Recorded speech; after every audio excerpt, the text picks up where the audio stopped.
ಸ್ನೇಹಿತರೆ ನಮಸ್ಕಾರ. ನಾನು ನಿಮ್ಮ ಮಳವಳ್ಳಿ ಸೂರಿ. ಪರ್ವ ಟಿವಿಗೆ ನಿಮ್ಮೆಲ್ಲರಿಗೂ ಸ್ವಾಗತ ಸುಸ್ವಾಗತ. ನಾನಿವಾಗ ಬೆಂಗಳೂರು ದಕ್ಷಿಣ ಜಿಲ್ಲೆಯ ಕನಕಪುರ ತಾಲೂಕು ಸಂತೆಕೋಡಳ್ಳಿ ಹೋಬಳಿ ಹೊಸದುರ್ಗ ಪಂಚಾಯಿತಿ ವ್ಯಾಪ್ತಿಯ ಹೊಸದುರ್ಗ ರಾಮದೇವರ ಬೆಟ್ಟದ ಮೇಲಿದ್ದೀನಿ ಸ್ನೇಹಿತರೆ. ನಾನಿವಾಗ ನಿಮಗೆ ಹೇಳಿಕೊಟ್ಟಿರೋದು ಹೊನ್ನೇಗೌಡರ ಮರಣದ ರಹಸ್ಯದ 6ನೇ ಸಂಚಿಕೆ ಸ್ನೇಹಿತರೆ. ಮಿಸ್ ಮಾಡ್ದೇ ಕಡೆ ತನಕ ನೋಡಿ. ನಿಮಗೊಂದಷ್ಟು ಸೂಕ್ಷ್ಮ ವಿಚಾರಗಳನ್ನ, ಒಂದು ಕ್ರೈಮ್ ಥಿಯರಿ, ಕ್ರಿಮಿನಲ್ಗಳು ಯಾವ ರೀತಿ ಆಲೋಚನೆ ಮಾಡ್ತಾರೆ ಅನ್ನೋ ಒಂದು ವಿಶಿಷ್ಟವಾದಂಥ ಒಂದು ವಿಚಾರನ ನಿಮಗೆ ತಿಳಿಸ್ತೀನಿ ನೋಡಿ. ನಾನಿವಾಗ ನಿಮಗೆ ಒಂದಷ್ಟು ಊರುಗಳು ತೋರಿಸ್ತೀನಿ ನೋಡಿ. ನಿಮಗೆ ಒಂದು ಬಲಭಾಗದಲ್ಲಿ ಸ್ಕ್ರೀನಲ್ಲಿ ಕಾಣ್ತಾ ಇದೆಯಲ್ಲ ಒಂದು ಊರು, ಇದು ಹೊಸದುರ್ಗ ಸ್ನೇಹಿತರೆ. ನೋಡಿ ಈ ಸ್ಕ್ರೀನಲ್ಲಿ ಸ್ವಲ್ಪ ಎಡಭಾಗಕ್ಕೆ ತೋರಿಸ್ತೀನಿ ನೋಡಿ. ಇಲ್ಲೊಂದು ಊರು ಕಾಣ್ತಾ ಇದೆಯಲ್ಲ, ಈ ಊರೇ ಬಂದು ದಿವಂಗತ ಹೊನ್ನೇಗೌಡರ ಹುಟ್ಟೂರಾದಂಥ ಭೀಮಗೊಂಡನಹಳ್ಳಿ ಗ್ರಾಮ ಸ್ನೇಹಿತರೆ. ಈ ಗ್ರಾಮದಿಂದ 7 ಕಿಲೋಮೀಟರ್ ದೂರದಲ್ಲಿ ತಮಿಳುನಾಡು ಬಾರ್ಡರ್ ಬರುತ್ತೆ ಸ್ನೇಹಿತರೆ. ಸ್ಥಳ ಪರಿಚಯ ಮಾಡಿಕೊಟ್ಟೆ, ಬನ್ನಿ ನಾವಿವಾಗ ಒಂದು ಅಸಲಿ ವಿಚಾರಕ್ಕೆ ಬರೋಣ. ಹೊನ್ನೇಗೌಡರು ಮತ್ತು ಅವರ ಪುತ್ರ ಚಂದ್ರಶೇಖರ್ ಕಣ್ಮರೆ ವಿಚಾರದಲ್ಲಿ ಒಂದಷ್ಟು ಮಿಸ್ಸಿಂಗ್ ಲಿಂಕ್ಗಳನ್ನ ನಾವು ಕನೆಕ್ಟ್ ಮಾಡ್ತಾ ಇದ್ದೀವಿ ಇವಾಗ ನೋಡಿ. ಈ ಒಂದು ಹೊನ್ನೇಗೌಡರ ಮರಣದ ರಹಸ್ಯದ ಒಂದು ಕಾನ್ಸ್ಪಿರಸಿ ಇದೆಯಲ್ಲ, ಈ ಒಳಸಂಚು ಇದೆಯಲ್ಲ, ಈ ಸಂಚಿನ ವಿಚಾರದಲ್ಲಿ ಒಬ್ಬ ವ್ಯಕ್ತಿ ಕಡೆ ನಾವು ಜಾಸ್ತಿ ಗಮನ ಹರಿಸಿರಲಿಲ್ಲ. ಆ ಒಂದು ಪುಣ್ಯಾತ್ಮನ ಹೆಸರೇ ಕೃಷ್ಣೇಗೌಡ ಅಂತ. ಆತ ಹೊನ್ನೇಗೌಡರ ಮಲ ಸಹೋದರ. ಹೊನ್ನೇಗೌಡರಿಂದ ಸಾಕಷ್ಟು ಪ್ರತಿಫಲಗಳನ್ನ ಪಡೆದಿದ್ದಾನೆ, ಸಾಕಷ್ಟು ಉಪಯೋಗಗಳನ್ನ ಪಡೆದಿದ್ದಾನೆ. ಆದರೆ ಆತ ಬೆನ್ನಿಗೆ ಚೂರಿ ಹಾಕಿರುವಂಥ ಎಲ್ಲ ಸಾಧ್ಯತೆಗಳಿವೆ. ಹೊನ್ನೇಗೌಡರ ಮೊದಲನೇ ಪತ್ನಿ ಮಾದೇವಮ್ಮ ತೀರೋದ್ಮೇಲೆ ಅವರಿಗೆ ಲಕ್ಷ್ಮಿ ಅನ್ನೋರನ್ನ ಮದುವೆ ಮಾಡ್ತಾರೆ. ಆ ಹೆಣ್ಮಗಳು ಯಾವುದೋ ಒಂದು ಕಾರಣದಿಂದ ಹೊನ್ನೇಗೌಡರನ್ನ ಬಿಟ್ಟು ಬೇರೆ ಒಬ್ಬರ ಜೊತೆ ಬದುಕನ್ನು ಆರಿಸ್ಕೊಂಡು ಹೊರಟೋಗ್ತಾರೆ. ಆ ನಂತರ ಹೊನ್ನೇಗೌಡರು ಮದುವೆ ಆಗದೇನೆ ತಮ್ಮ ಪಾಡಿಗೆ ತಾವು, ತಮ್ಮ ಕೆಲಸ ಆಯಿತು, ತಮ್ಮ ಮಕ್ಕಳ ಒಂದು ಲಾಲನೆ ಪಾಲನೆ ಬಗ್ಗೆ ಮಾತ್ರ ಗಮನ ಕೊಟ್ಕೊಂಡು ಹೆಣ್ಣಿನ ಸವಾಸನೆ ಬೇಡ ಅಂತ ನೆಮ್ಮದಿಯಾಗಿ ಬದುಕ್ತಿದ್ರು. ಅವ್ರಿಗೆ ಬೆನ್ನು ಬಿದ್ದು ತಾಯಮ್ಮನ್ನ ಗಂಟಾಕಿದ್ದೆ ಈ ಕೃಷ್ಣೇಗೌಡ ಸ್ನೇಹಿತರೆ. ಇಲ್ಲಿ ಸಾಕಷ್ಟು ವಿಚಾರಗಳಿವೆ. ಈ ವಿಚಾರವಾಗಿ ಅವರ ಪುತ್ರಿಯಾದಂಥ ಹೇಮಲತಾ ಏನ್ ಹೇಳ್ತಾರೆ ಅಂತ ಕೇಳಿಸ್ಕೊಳ್ಳಿ ಸ್ನೇಹಿತರೆ. ನಮಸ್ಕಾರ ಅಮ್ಮ. ನಮಸ್ತೆ ಸರ್. ಏನು ನಿಮ್ಮ ಚಿಕ್ಕಪ್ಪ ಆದಂಥ ಶ್ರೀಯುತ ಕೃಷ್ಣೇಗೌಡರು ಮತ್ತೆ ನಿಮ್ಮ ನಡುವಿನ ಒಂದು ಸಂಬಂಧ ಹೇಗಿತ್ತು? ನಮ್ಮ ತಂದೆ 2 ಗಂಟೆ ಚೆನ್ನಾಗೈತೆ ಸರ್. 99 ಗಂಟೆನೂ ನಾವು ಆಸ್ತಿ ನಾನು ಕೇಳಕ್ ಮುಂದಾಗಿಂದ ಚೆನ್ನಾಗೇ ಇದ್ರು ಸರ್. ನೀವು ಆಸ್ತಿ ಕೇಳಿದೆ ಅಂತ ಹೇಳಿದ್ರಲ್ಲ, ಆ ಆಸ್ತಿ ಒಟ್ಟು ಕುಟುಂಬದ ಆಸ್ತಿನ ಅಥವಾ ನಿಮ್ಮ ತಂದೆ ಆಸ್ತಿನ? ನಮ್ಮ ತಂದೆದು ಸರ್. ಆ ಆಸ್ತಿ ನಿಮಗೆ ಕೊಟ್ಟಿದಾರಾ? ಕೊಟ್ಟಿಲ್ಲ ಸರ್. ಯಾಕೆ? ಅವರು ನಮ್ಮ ತಂದೆ, ನಾನು ಯಾವಾಗ ನಮ್ಮ ಅಪ್ಪಂದು ನನ್ನ ಹೆಸರು ಮೇಲೆ ಮಾಡ್ಕೊಡು ಅಂತ ಕೇಳಿದಕ್ಕೆ ಯಾವ್ದು ನಿಮ್ಮ ಅಪ್ಪನ ಆಸ್ತಿ, ಯಾವ ಸೊತ್ತು ಇಲ್ಲ ಏನು ಇಲ್ಲ, ಹೋಗು ಮನೆಯಿಂದ ಆಚೆ ಅಂತ ಕಳಿಸ್ಬಿಟ್ರು ಸರ್. ಸರಿ, ನಿಮ್ ತಂದೆ 91ನೇ ಇಸ್ವಿಲ್ ಕಣ್ಮರೆ ಆದ್ರಲ್ಲ? ಹೌದು. ಈ ಕಣ್ಮರೆ ವಿಚಾರದಲ್ಲಿ ನಿಮ್ ಚಿಕ್ಕಪ್ಪವ್ರ ಗಮನಕ್ಕೆ ತಂದಾಗ ಅವ್ರು ಯಾವ ರೀತಿ ನಡ್ಕೊಳ್ತಾ ಇದ್ರು? ಇಲ್ಲಾರ ಮುಂದೆ ಕೇಳ್ತೀಯಾ, ಮಾಡೋಳಲ್ಲ ಅವಳನ್ನ ಹೋಗಿ ಕೇಳೋಗ್ ಹೋಗಿ, ಹಿಂಗೆ ರಾಂಗು ಸರ್. ಅಂದ್ರೆ ನಿಮ್ಮ ತಂದೆ ಕಣ್ಮರೆ ವಿಚಾರ ಹೇಳಿದ್ರೆ ಅವ್ರು ವಿನಾಕಾರಣ ಕೋಪ ಮಾಡ್ಕೊತಾ ಇದ್ರ? ಹೌದು ಹೌದು, ಮನೆಗೆ ಸೇರಿಸ್ತಿರ್ಲಿಲ್ಲ. ಹೌದಾ? ತಾಯಮ್ಮನ್ನ ನಿಮ್ಮ ತಂದೆಯವರಿಗೆ ಯಾರು ಮದುವೆ ಮಾಡಿಸಿದವರು? ಕೃಷ್ಣೇಗೌಡ ಸರ್. ಅವರು ನಮ್ ತಂದೆ ಬೇಡ, ಮಕ್ಳು ದೊಡ್ಡವ್ರು ಆಗವ್ರೆ, ಬೇಡ ಅಂತಂದ್ರು ವಯಸ್ಸಿಗೆ ಬಂದ್ ಮಕ್ಳವೆ ಮದುವೆ ಮಾಡ್ಕೊಣಯ್ಯ ಅಂತ ಹೇಳ್ಬಿಟ್ಟು ಕೃಷ್ಣೇಗೌಡನೇ ಬಲವಂತದಿಂದ ಮದುವೆ ಮಾಡಿಸಿದ್ದು. ಈಗ ನಿಮ್ ತಂದೆ ಕಣ್ಮರೆ ಆದ್ರಲ್ಲ, ಆ ಕಣ್ಮರೆ ಆದ್ಮೇಲೆ ಕೃಷ್ಣೇಗೌಡರು ನಿಮ್ ಮನೆಗೆ ಬರ್ತಾ ಇದ್ರ? ಹೌದು ಸರ್. ಎಷ್ಟು ದಿನಕ್ಕೆ ಒಂದ್ಸತಿ ಬರೋರು?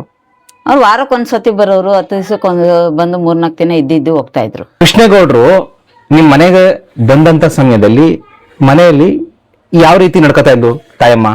ಅವರು ಬಂದು ಒಂದ್ 5-10 ನಿಮಿಷಕ್ಕೆ ನಮ್ನ ಹೊರಗಡೆ ಕಳಿಸ್ತಾ ಇದ್ರು ಸರ್. ಮನೆಯಿಂದ ಹೊರಗಡೆ ಆಟ ಆಡ್ಕೊ ಬರೋಗಿ ಹೋಗಿ ಅಂತ ಕಳಿಸ್ಬಿಡೋರು. ಅದೇನಾರ ನಿಮ್ಗೆ ಸ್ವಲ್ಪ ಅನುಮಾನಾಸ್ಪದವಾಗಿ ಏನಾರ ಕಾಣಿಸ್ತಾ ಇತ್ತಾ? ಹೌದು ಸರ್. ಈ ವಿಚಾರನ ನೀವು ನಮ್ ತಂದೆಗೆ ಹೇಳ್ದೆ, ಅಣ್ಣ ಹಿಂಗಿಂಗೆ, ನಾವು ನಮ್ ತಂದೆನ ಅಣ್ಣ ಅಂತಾನೆ ಕರಿತಾ ಇದ್ದಿದ್ದು, ಹಿಂಗಿಂಗೆ ಅಂತಂದೆ. ಅದು ಹಂಗೆ ತಿಳ್ಕೊಬಾರ್ದಮ್ಮ, ಕಣ್ಣಲ್ಲಿ ಕಂಡ್ರುವೆ ಪ್ರಮಾಣಿಸ್ತಿ ನೋಡ್ಬೇಕು, ಕಾಣ್ದೆ ಹೋದ್ರಿ ಅಂತ ಹೇಳ್ತಾ ಇದ್ರು ಅವರು. ಆ ಒಂದು ಮನೆಗೆ ಬಂದಂತ ಸಮಯದಲ್ಲಿ ನೀವು ಎಷ್ಟು ಜನ ಇರ್ತಿದ್ರಿ ಮನೇಲಿ?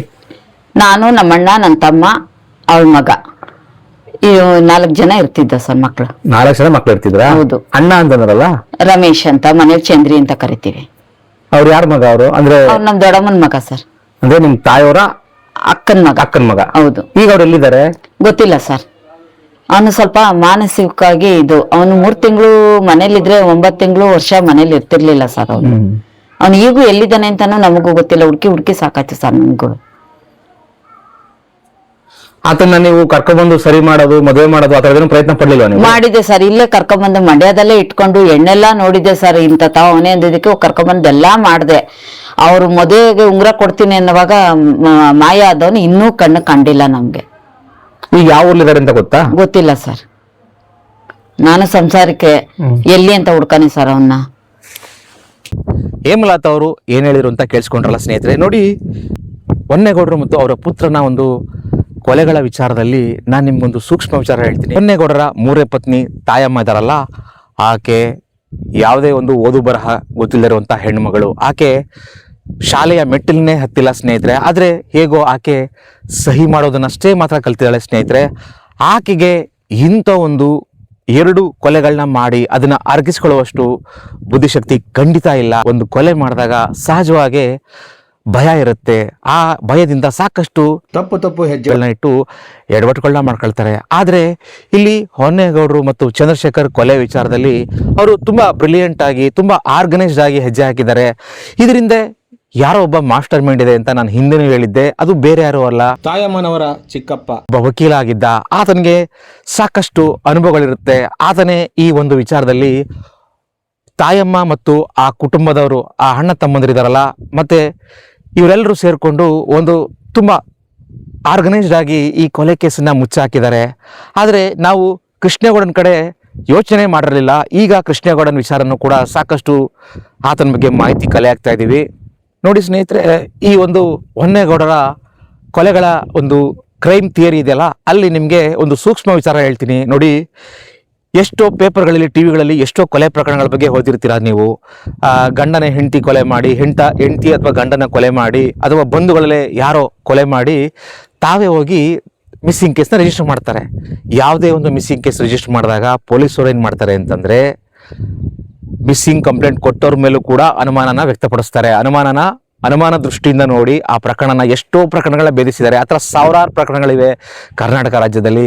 ಆದರೆ ಈ ಒಂದು ಹೊನ್ನೇಗೌಡರು ಮತ್ತು ಚಂದ್ರಶೇಖರ್ ಪ್ರಕರಣದಲ್ಲಿ ತಾಯಮ್ಮ ಮರೆತು ಕೂಡ ಪೊಲೀಸ್ ಠಾಣೆಗೆ ಹೋಗಿ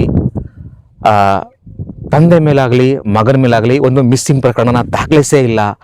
ಏನು 1992ರಲ್ಲಿ ಸತ್ರು ಅಂತ 2000ನೇ ಇಸ್ವಿಲಿ ಒಂದು ಡೆತ್ ಸರ್ಟಿಫಿಕೇಟ್ನ ಮಾಡಿಸ್ಲಿಕ್ಕೆ, ಒಂದು ನಕಲಿ ಡೆತ್ ಸರ್ಟಿಫಿಕೇಟ್ನ ಮಾಡಿಸ್ಲಿಕ್ಕೆ ಮುಖ್ಯ ಕಾರಣ ಏನು ಅಂತಂದರೆ, ಹೊನ್ನೇಗೌಡರ ಹೆಸರಲ್ಲಿದ್ದಂಥ ಒಂದು BDA ಸೈಟ್ನ ಪಾವತಿ ಖಾತೆ ಮಾಡಿಸ್ಕೊಳ್ಳೋಕ್ಕೆ ಅಂತ ನಾನು ಹಿಂದೆನೂ ಹೇಳಿದ್ದೆ.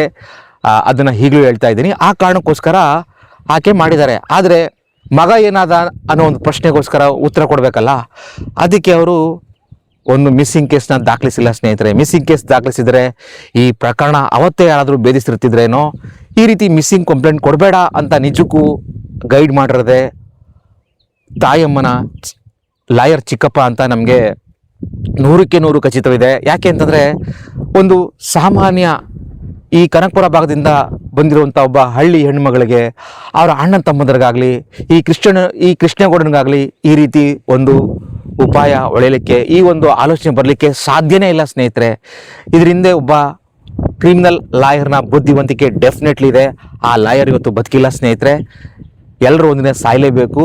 ಆದರೆ ಈ ಒಂದು ಪ್ರಕರಣಕ್ಕೆ ಒಂದು ತಾರ್ಕಿಕ ಅಂತ್ಯನ ಪರವ ಟಿವಿ ಕೊಡಿಸುತ್ತೆ.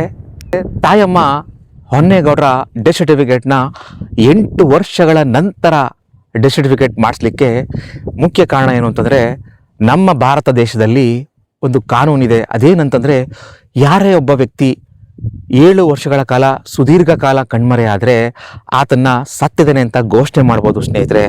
ಆದರೆ ಅವರು ಆ ರೀತಿ ಕಣ್ಮರೆ ಆಗಿದ್ದಾರೆ ಅಂತ ಹೇಳಿದ್ರೆ ಅನುಮಾನ ಬರ್ಬೋದು ಅನ್ನೋ ಕಾರಣಕ್ಕೋಸ್ಕರ ನಕಲಿ ಡೆತ್ ಸರ್ಟಿಫಿಕೇಟ್ನ ಕ್ರಿಯೇಟ್ ಮಾಡಿದ್ದಾರೆ.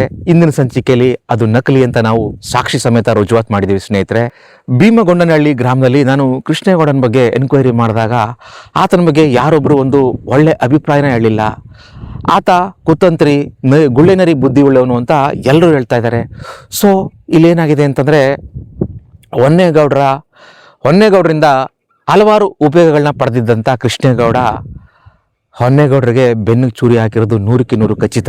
ಏನಕ್ಕೆ ಅಂತಂದರೆ, ಹೊನ್ನೇಗೌಡರು ಸತ್ತರೆ ಆ ಎಲ್ಲ ಆಸ್ತಿಗಳು ನನಗೆ ಸಿಗುತ್ತೆ. ಹೇಮಲತಾ ಒಬ್ಬ ಹೆಣ್ಮಗಳು ನನ್ನನ್ನು ಏನು ಮಾಡ್ಯಾಳೋ ಅನ್ನೋವಂಥ ಒಂದು ಧೈರ್ಯನೂ ಆತನಿಗಿತ್ತು. ಹೇಗೆ ಹೊನ್ನೇಗೌಡರು ಬದುಕಿದಾಗ ಬಾಲ ಮುದುಕೊಂಡಿರುವಂಥ ನಾಯಿ ಥರ ಇದ್ದವನು ಹೊನ್ನೇಗೌಡರು ಸತ್ತೋಗಿರೋದು ಆತನಿಗೆ ಗೊತ್ತಿದ್ದ ಕಾರಣಕ್ಕೋಸ್ಕರನೇ ಹೇಮಲತಾ ಅವ್ರ ಮೇಲೆ ತಿರುಗಿ ಬಿದ್ದಿದ್ದಾನೆ. ಮತ್ತು ಈಗಲೂ ಕೂಡ ಆತ ಹೊನ್ನೇಗೌಡರ ಒಂದು ಆಸ್ತಿ ಏನು ಹೇಮಲತಾ ಅವ್ರಿಗೆ ಹೆಸರಿಗೆ ಬಂದಿದೆಯಲ್ಲ, ಇಲ್ಲೊಂದು ಆಸ್ತಿ ಇದೆ, ಸುಮಾರು ಒಂದು 2 ಎಕರೆ ಆಸ್ತಿ ಕೂಡ ಒಂದು ಹೇಮಲತಾ ಅವ್ರಿಗೆ ಬಂದಿದೆ. ಆ ಆಸ್ತಿ ವಿಚಾರದಲ್ಲೂ ಈಗಲೂ ಕೂಡ ಸಣ್ಣ ಪುಟ್ಟ ತಂಟೆ ತಕರಾರುಗಳು, ಯಾರನ್ನೋ ಕಟ್ಟಿ ಈಗಲೂ ಕೂಡ ಒಂದು ತೀಟೆ ಮಾಡುವಂಥ ಕೆಲಸ ಈಗಲೂ ಕೂಡ ಮಾಡ್ತಿದ್ದಾನೆ. ಸೊ ಇದರಿಂದ ಕನ್ಫರ್ಮ್ ಆಗುತ್ತೆ, ಹೊನ್ನೇಗೌಡರ ಸಾವಿನ ಹಿಂದೆ ಕೇವಲ ತಾಯಮ್ಮನ ಕುಟುಂಬದವರು ಮಾತ್ರ ಅಲ್ಲ, ಈ ಕೃಷ್ಣೇಗೌಡನ ಒಂದು ಪಾತ್ರನೂ ಇದರಲ್ಲಿ 100% ಇದೆ ಸ್ನೇಹಿತರೆ. ಆದರೆ ಇದೆಲ್ಲ ಪೊಲೀಸ್ ತನಿಖೆಯಿಂದ ಹೊರಬರಬೇಕು. ಆ ದಿನ ಕೂಡ ಇಲ್ಲ. ಈ ಪ್ರಕರಣ 2026ರ ಮಾರ್ಚ್ ತಿಂಗಳಲ್ಲಿ ಈ ಪ್ರಕರಣ ಖಂಡಿತ ಸಾಲ್ವಾಗುತ್ತೆ. ಆ ರೀತಿ ಎಲ್ಲ ಸಾಕ್ಷಿ ಆಧಾರಗಳನ್ನ ನಾವು ಸಂಗ್ರಹಿಸಿ ಈ 35 ವರ್ಷಗಳಿಂದ ಕಾನೂನಿನ ಕಣ್ಣಿಗೆ ಬಟ್ಟೆ ಕಟ್ಟಿದ್ರು, ಆ ಬಟ್ಟೆನ ಸರಿಸುವಂಥ ಕಾಲ ಹತ್ರ ಬಂದಿದೆ. ಇನ್ನು ಕೇವಲ 2 ತಿಂಗಳಲ್ಲಿ ಈ ಪ್ರಕರಣನ ಭೇದಿಸಿ ನಾವು ನ್ಯಾಯನ ಕೊಡಿಸ್ತೀವಿ. ದಿವಂಗತ ಹೊನ್ನೇಗೌಡರು ಅವರ ಸೇವಾ ಅವಧಿಯಲ್ಲಿ ಸುಮಾರು 35 ವರ್ಷಗಳ ಕಾಲ ರೈಲ್ವೆಯಲ್ಲಿ ಸೇವೆ ಸಲ್ಲಿಸಿದ್ದಾರೆ. ಆ ಸೇವೆ ಅವಧಿಯಲ್ಲಿ ಲಕ್ಷಾಂತರ ಪ್ರಯಾಣಿಕರನ್ನ ತಮ್ಮ ಗಮ್ಯಗಳನ್ನ ತಲುಪಿಸಿದ್ದಾರೆ. ಆದರೆ ಹೊನ್ನೇಗೌಡರು ತಮ್ಮ ಬದುಕಿನ ಗಮ್ಯನ ಯಾವ ಜಾಗದಲ್ಲಿ ತಲುಪಿದ್ರು, ಅವರ ಅಂತ್ಯ ಹೇಗಾಯಿತು ಅನ್ನೋದನ್ನ ಈಗಷ್ಟೇ ನಾವು ಅದಕ್ಕೆ ಒಂದು ಹುಡುಕಿ ಅದಕ್ಕೊಂದು ತಾರ್ಕಿಕ ಅಂತ್ಯನ ಕೊಡಬೇಕಾಗಿದೆ.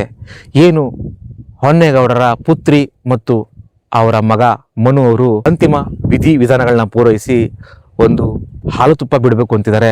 ಆ ದಿನಗಳು ದೂರ ಇಲ್ಲ ಸ್ನೇಹಿತರೆ. ಬನ್ನಿ, ನಾನಿವಾಗ ಈ ರಾಮದೇವರ ಬೆಟ್ಟದಿಂದ ತಾಯಮ್ಮನ ಊರಾದಂಥ ಐನೂರು ಗೊಲ್ಲಳ್ಳಿ ಗ್ರಾಮಕ್ಕೆ ಕರ್ಕೊಂಡು ಹೋಗ್ತೀನಿ. ಅಲ್ಲೊಂದು ಇಂಟ್ರೆಸ್ಟಿಂಗ್ ಆಗಿರುವಂಥ ವಿಚಾರನೂ ಕೂಡ ತಿಳಿಸ್ತೀನಿ ಸ್ನೇಹಿತರೆ. ಬನ್ನಿ ಸ್ನೇಹಿತರೆ, ಹೋಗೋಣ. ನಾನು ಭೀಮಗೊಂಡನಹಳ್ಳಿಯ ಒಂದು ರಾಮದೇವರ ಬೆಟ್ಟದಿಂದ ಸೀದಾ ನೋಡಿ ಐನೂರು ಗೊಲ್ಲಳ್ಳಿ ಗ್ರಾಮಕ್ಕೆ ಬಂದಿದ್ದೀನಿ. ಇದೇ ತಾಯಮ್ಮನವ್ರ ಮನೆ ಸ್ನೇಹಿತರೆ. ಹೊನ್ನೇಗೌಡರನ್ನ ಮದುವೆ ಆಗೋಕ್ಕೂ ಮೊದಲೇನೆ ತಾಯಮ್ಮನವರು ತುಂಬಾ ಕಷ್ಟದಲ್ಲಿದ್ರು, ತುಂಬಾ ಬಡತನದಲ್ಲಿದ್ರು. ಆದರೆ ಹೊನ್ನೇಗೌಡರ ಒಂದು ಮರಣ ನಂತರ ಅವರ ಪೆನ್ಷನ್ ದುಡ್ಡು ಮತ್ತೆ ಅವ್ರ ಸೈಟ್ ಇನ್ನೂ ನಮಗೆ ಮಾಹಿತಿ ಸಿಕ್ಕಿಲ್ಲ ಏನಾಗಿದೆ ಅಂತ.